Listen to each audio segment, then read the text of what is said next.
This meeting is being recorded.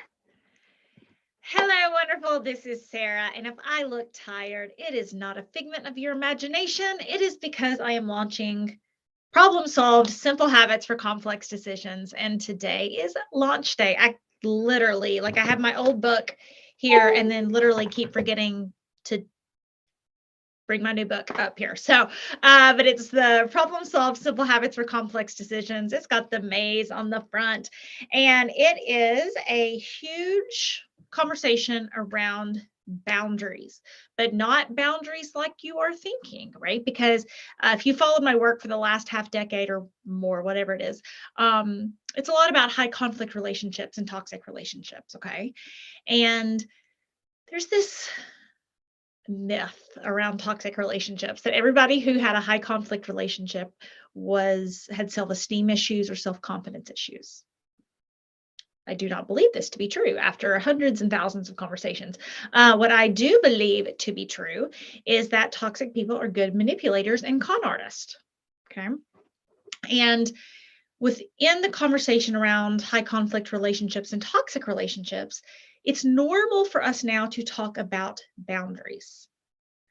However, we are forgetting to talk about brain boundaries, which I think are the most important boundaries of all.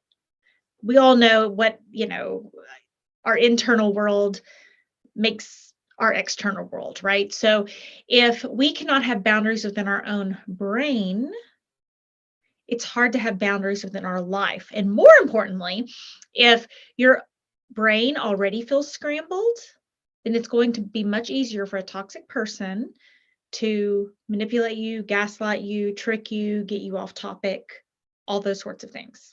Okay, so that's one of the main points of Problem Solved. You can see my new t-shirt. I got lots of Problem Solved t-shirts. Trying to decide which one's my favorite, but I do like this one. And Problem Solved, Problem Solved, Problem Solved. I'll stand up right here. You can see it. Now I'm in my podcast room, which is literally like a padded soundproof room. So there's not much room to go anywhere else. But okay, so let's chat spaghetti thinking. Okay. You talk to someone about making a decision about work, and they say something along the lines of, well, I was thinking about, talking to John in accounting, but if I do that, then my boss could maybe be upset about this. And, he told me I was up for a promotion, but I don't even know if I really want a promotion because my mom told me I should leave this job. And, but I don't know if my mom's right because she, just went through a breakup herself. And, she told me some stuff about my parenting that I don't I don't really agree with. So I don't know if I want to take her advice about her, work. Okay. I want you to hear how confusing that was. And also when I'm doing this on demonstrations and people's podcasts, they kind of start giggling because they go, oh yeah, that's how people talk.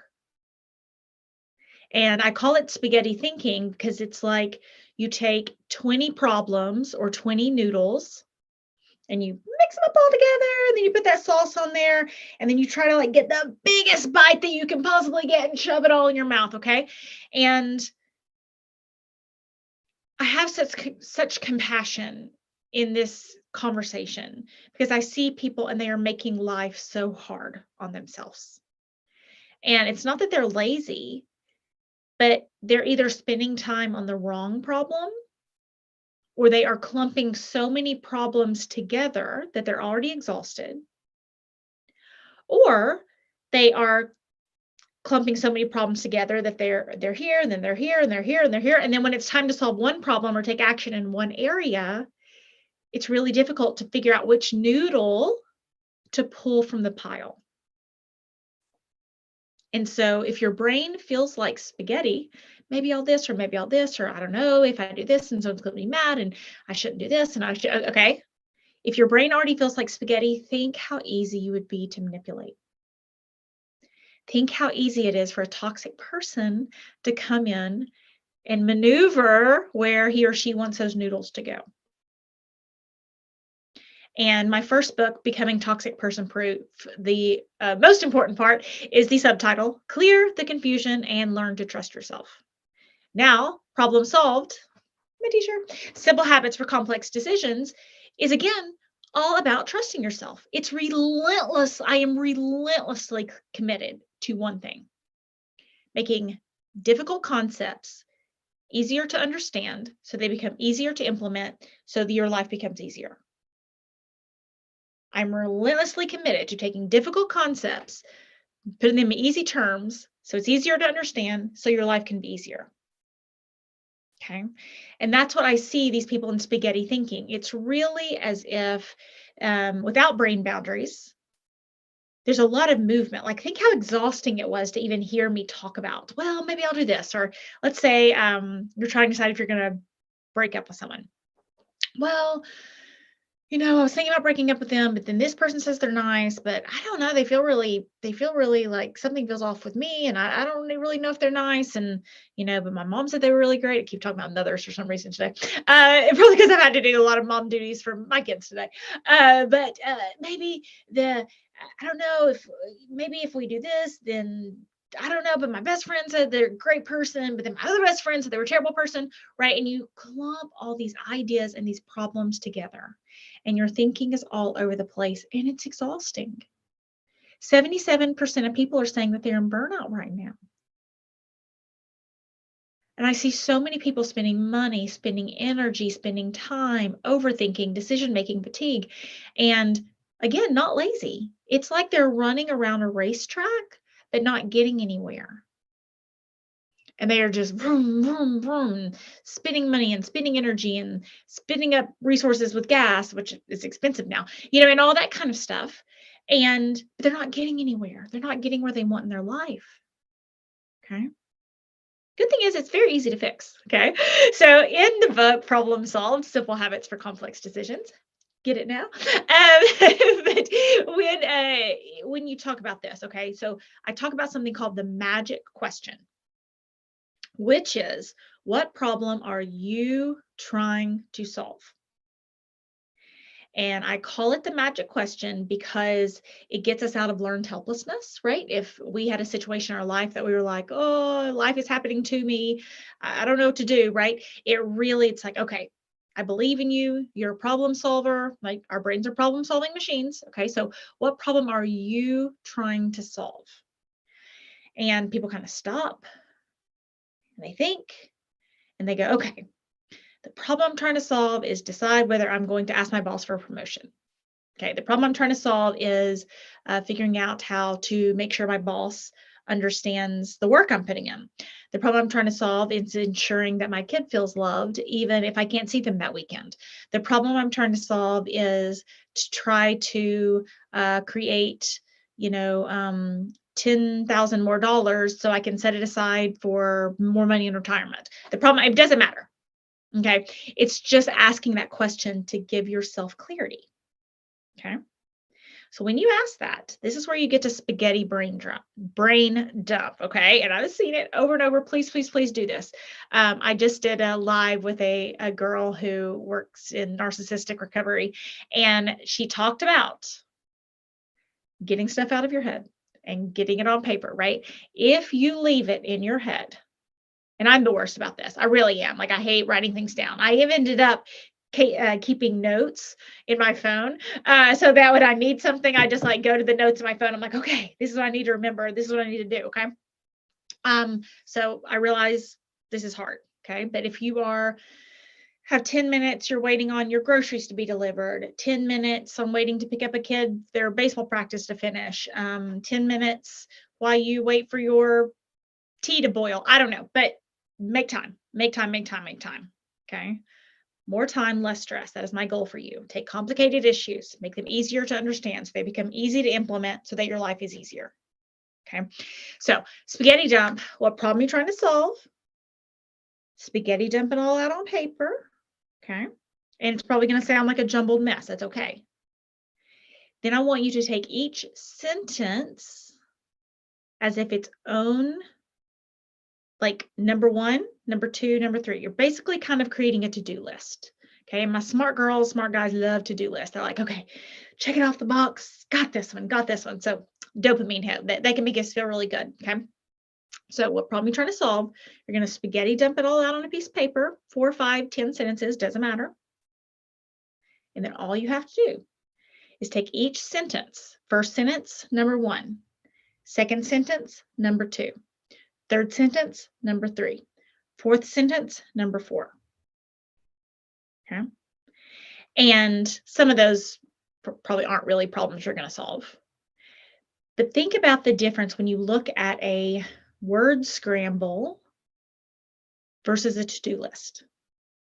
When you look at a word search, you're like, okay, where's this? I need to lose this. That looks confusing. Maybe this. Okay. It's meant to be, right? That's the point. That's the activity. But if we're scrambled in our lives and we're unsure of what decision to make in regards to relationships or careers or parenting or finances or the stock market or whatever you're trying to decide, clarity is the only answer. Clarity is the hope. And having those brain boundaries so that your brain begins to look more like a waffle square than a bowl of spaghetti. The ways this will change your life, I don't even have words for you. I promise, I promise, I promise it will make your life easier and better. I had a client read this chapter, and she had been asking a question about very complicated situation about she had signed off on a contract. So she was stuck in this work situation. And when she had signed the contract for the work situation, there was a different boss. And then a new boss came in. Okay, so she's under contract, she can't leave. New boss comes in, she doesn't like the new boss. You can guess what happens from there, right? And so she's like, oh, I'm so confused about what to do about this boss. And then she's like, oh, okay. So the problem I'm really trying to solve is I can't remember what she said, but get my boss to, accept that I'm responsible for this one store. We'll say something like that. I can't remember what she said, but it was very clear, very hopeful, and most of all, it was within her control. When you're stuck in spaghetti thinking, it can feel like life is out of control. Like it feels like you're just all a scramble and there's nothing you can do. And I promise, there's almost always a creative solution. There's almost always a creative solution. But our brains do not help us in this. Our brains work against us. I do not know why God made our brains this way, but we tend to be kind of afraid of what happens if things change, and then unable to be afraid of what happens if things don't change. Okay, you've heard of the comfort zone. I don't know who called it the comfort zone because it's not comfortable, but our brains have this habit of like, okay, if something changes, if something doesn't change, oh, I'm used to that. And it's like, whoa. Unless everything's going well for you, we should be more afraid of what happens if things don't change. Okay. Likewise, in this conversation, our brains typically scramble. We take 20 problems and throw them all together and kind of mix them up as if they are one problem. And this is not a winning way to do life. It can make you susceptible to manipulation and to toxic relationships or being taken advantage of because you're already scrambled. Like if you're just in a room by yourself, you're scrambled. So then when a toxic person comes and tries to scramble you, you're already easy to scramble. And if you're already scrambled anyway, you're tired, right? The times I've been scrambled, and there have been plenty, the times I've been scrambled, they're exhausting. I'm exhausted, right? I'm running around or driving around a racetrack, vroom, vroom, vroom, vroom, burning energy, burning oil, burning money, burning time. I'm not going anywhere. I'm not solving any problems, but I'm doing a lot of work. And remember, my goal for you, difficult concepts, make them easier to understand so they become easy to implement and your life becomes easier, right? Driving around a racetrack, not going anywhere, not easy, not actually really close to like some racetracks. Not like I can hear them, but like, I don't know, never like been to a race. It's not my thing, but I like going somewhere, not going around in circles. No, I know you're shocked. But that simple concept of what problem are you trying to solve, dump it out on a paragraph of spaghetti. Okay. No right, no wrong. Just get your thoughts on paper. and then take each sentence and make it its own waffle square. Okay. If you're in a leadership position, checking my time. If you're in a leadership position, you'll probably see someone else in spaghetti thinking before you see it in your own head. This is okay. This is normal. I'm actually terrible at foreign languages. I took French in high school, and I met my high school boyfriend in that class. And so it's the only C I ever made in high school. Like I was like talking to him instead of learning French. Ooh la la. Okay, so I was French kissing, not French learning. Anyway, so the not my best class, but I hear that when you learn foreign languages, that it's easier to understand and like hear someone else speak it and understand what they're saying before you speak it. Okay, so if I'm learning French, first step is I'm going to be able to hear French and think, oh, this is what they're saying. Second step is me being able to speak French. Okay. So same way with spaghetti thinking. Once you kind of see it, you can't unsee it. And so you're going to go forward in your life for work and business, and you're going to be talking to someone. You're going to say, whoa, they are trapped in spaghetti thinking. Okay. And if you are in a position of leadership or in a close relationship with them, you may, if you choose to. The book outlines this. Lots of different ways to influence yourself and influence others, personally and professionally. Okay. And one of the big concepts you're going to see within this, I think it is soul crushing and soul stealing. I think if you see someone and they're maybe in spaghetti thinking and you kind of reach inside their brain and say, here, I'm smarter than you are, let me like take that and fix it for you, like super boundary issue for me. Big stop signs, I think it's really inappropriate, unless it's like a coaching session or like therapy session or like a boss situation where sometimes that it's like they're obviously asking, there's a power dynamic and that it's supposed to be that way, right? But on a normal basis, okay, if I'm addressing this, even as a leader, even as a boss, okay, to say, hey, what problem are you trying to solve? There's a spaghetti dump and you pick out some of those noodles. There's a noodle. Okay, so they're having an issue with Bob in accounting. Okay, they may need more money in their budget. Okay, they're worried about being off on time for their child's baseball game on Thursday. Okay, so they spaghetti dump. As you listen, you can start to pick out some of those waffle squares. And if I was in this situation, I'd say, what problem are you trying to solve? They spaghetti dump. And then you say, oh, I think I heard several things there. I heard several problems. Do you mind if I tell you back a couple of things that I heard?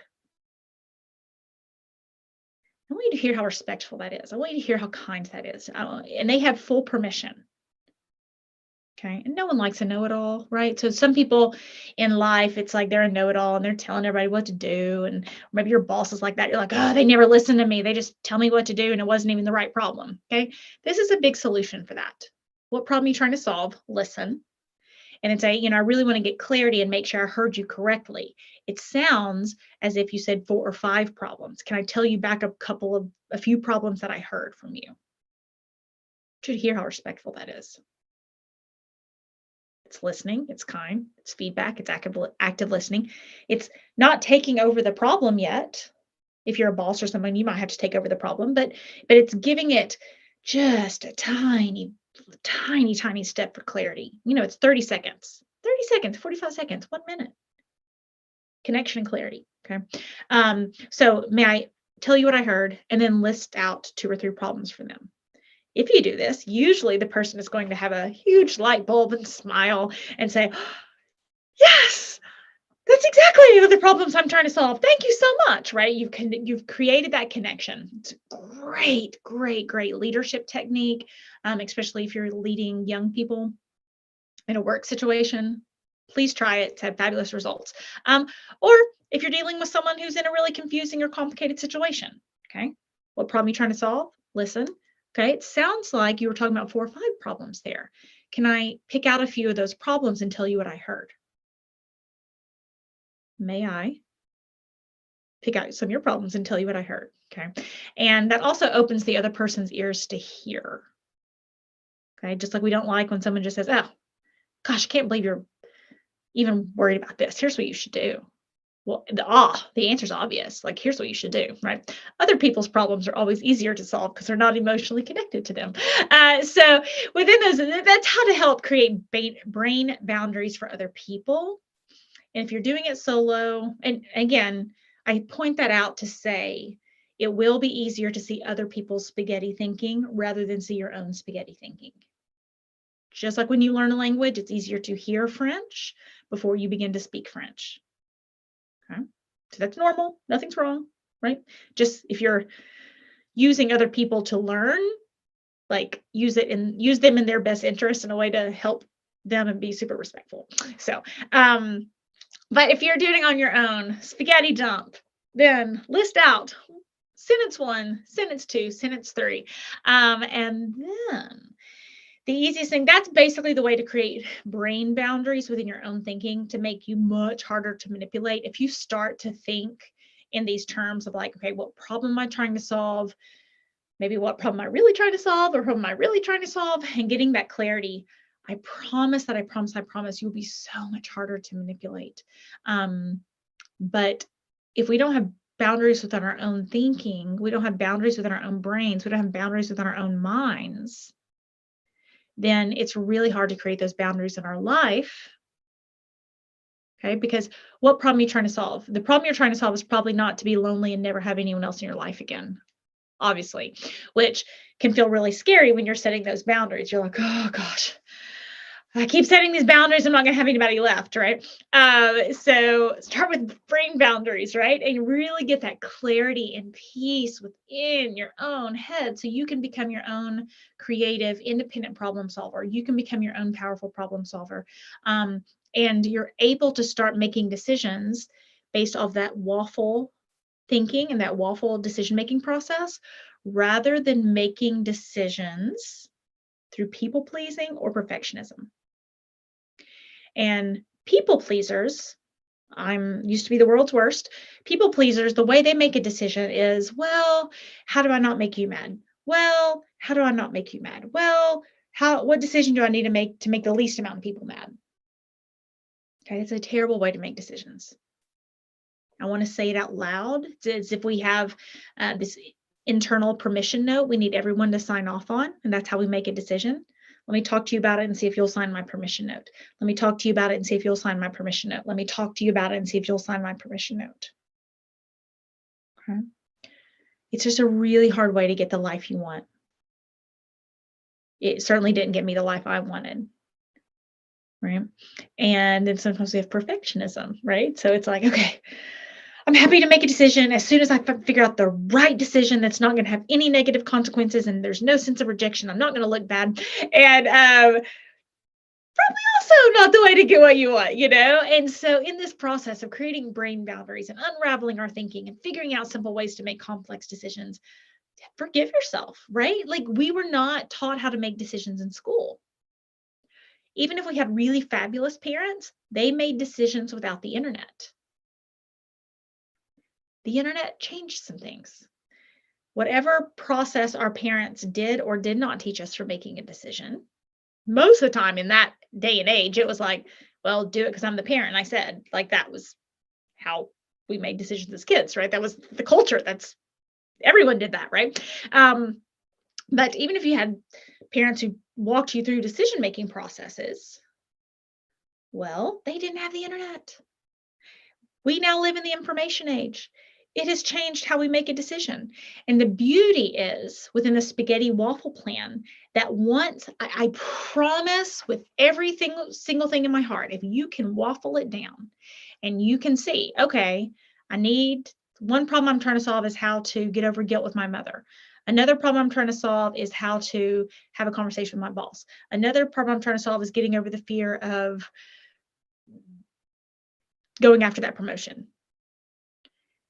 I promise, now that you are in the information age, you will be able to come up with your own action plan. In the information age, your problem is not overanalysis paralysis and all that kind of stuff. It's that you never unravel the spaghetti. So you never get to the action plan or get to the solutions because you were like you didn't grow up with parents teaching about the information age. They didn't know. Schools didn't know. This is like a new world. And 77% of people burn out, analysis paralysis, decision-making fatigue. We make 35,000 decisions a day.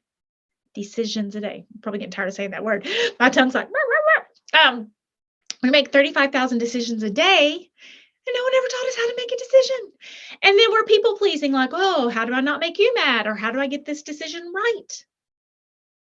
And then we feel like we're racing around a racetrack instead of moving forward and learning how to spaghetti, waffle, and then action your thinking processes and create those brain boundaries for yourself. Not only helps advance your career and personal relationships, but also protects you from toxic relationships. I promise, I promise, I promise. And it was actually the chapter in the book that I rewrote for a year. And the last person I sent it to was my high school English teacher. And she was like, Sarah, I hate this chapter. And I had rewritten it and rewritten it and rewritten it. Till finally, I'm very proud of the result and have had great feedback about it. But within this process, your problem is not that you don't know what to do. Your problem is that you haven't been taught how to take your thinking from spaghetti to waffles. And I hope that feels helpful and hopeful to you, because it's actually much easier than what you were currently trying to do. Over researching, worrying, trying to figure it out, trying to plan for the future, trying to guess, right? It's much easier than that, okay? So I hope this helped. I don't think I have any messages on this. I really hope this helped. Life is so much easier and so much better. You feel, people are always telling me to work less, and they really do. They're always like, you should like breathe and work less. And I'm like, I take naps all the time. I work out. I show up to my kids' stuff all the time. I go on dates with my husband. Like, I feel like I am resting. What's happening?